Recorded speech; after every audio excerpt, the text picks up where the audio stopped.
Hi friends, hello, welcome to Sowjanya Telugu blogs. ఈరోజు నేను మీకు ఉలవకట్టు చారు ఎలా ప్రిపేర్ చేయాలో చూపిస్తాను. ఇందులో ఎన్నో లాభాలు కలిగి ఉంటాయి. మనకు ముందుగా ఆరోగ్య ప్రయోజనాలు చాలా ఎక్కువగా ఉంటాయి. మళ్ళీ శరీరానికి పోషకాలు అందుతాయి. ఐరన్, కాల్షియం, ఫాస్ఫరస్ ఎక్కువగా ఉంటాయి. ఇందుకు కావలసిన పదార్థాలు చూద్దాం.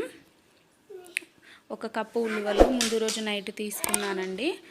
అవి బాగా ఫ్రెష్గా కడుక్కొని, ఫస్ట్ ముందుగా అయితే రాళ్ళు అవి లేకుండా చూసుకోండి. ఫ్రెష్గా కడుక్కొని ఒకసారి వాటర్ వంపేసి 1 గ్లాస్ వాటర్ పెట్టి నానబెట్టాను. మూత పెట్టి పక్కన పెట్టాను. ఇందులో ప్రోటీన్లు ఎక్కువగా ఉండడం వల్ల ఎదిగే పిల్లలకు చాలా అంటే చాలా ఉపయోగపడతాయండి. తప్పకుండా మీరు కూడా ఈ వంటకాన్ని అయితే ట్రై చేయండి. కావలసిన పదార్థాలు చూసారుగా. ఇప్పుడు బౌల్ పెట్టాను. అందులో 2 స్పూన్ల ఆయిల్ వేసాను. జీలకర్ర, ఆవాలు కూడా వేసాను. అవి కొంచెం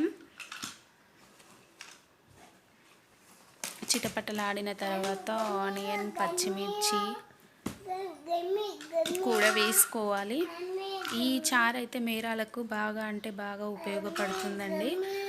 ఇంకా లావుగా ఉన్న వాళ్ళు చాలా అంటే చాలా బాధపడతారు. ఇవి కషాయం రూపంలో రోజు ఉదయం పడిగడుపున ఒక స్పూను 2 స్పూన్లు నానబెట్టుకొని కొంచెం వాటర్ వేసుకొని మరిగించుకొని పడిగడుపున తాగినట్టయితే లావు కూడా తగ్గడం జరుగుతుంది.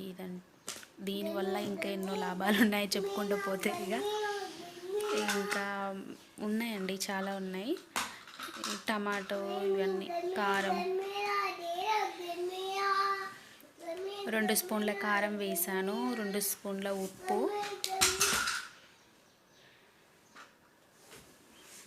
2 స్పూన్ల ఉప్పు. ముందుగా ఉడికించినప్పుడు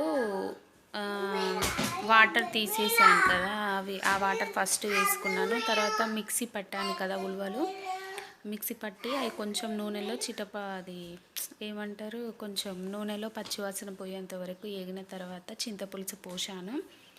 చింతపులుసు పోసిన తర్వాత బాగా మసులుతుంది. ఎంత మసులుతో అంత టేస్ట్ వస్తుందండి. ఫైనల్గా ధనియా పౌడర్,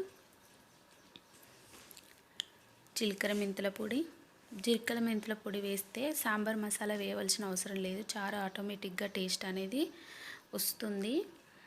మీరు కూడా తప్పకుండా ట్రై చేయండి. ఈ వీడియో కనుక మీకు నచ్చితే లైక్ చేయండి, షేర్ చేయండి, కామెంట్ పెట్టండి.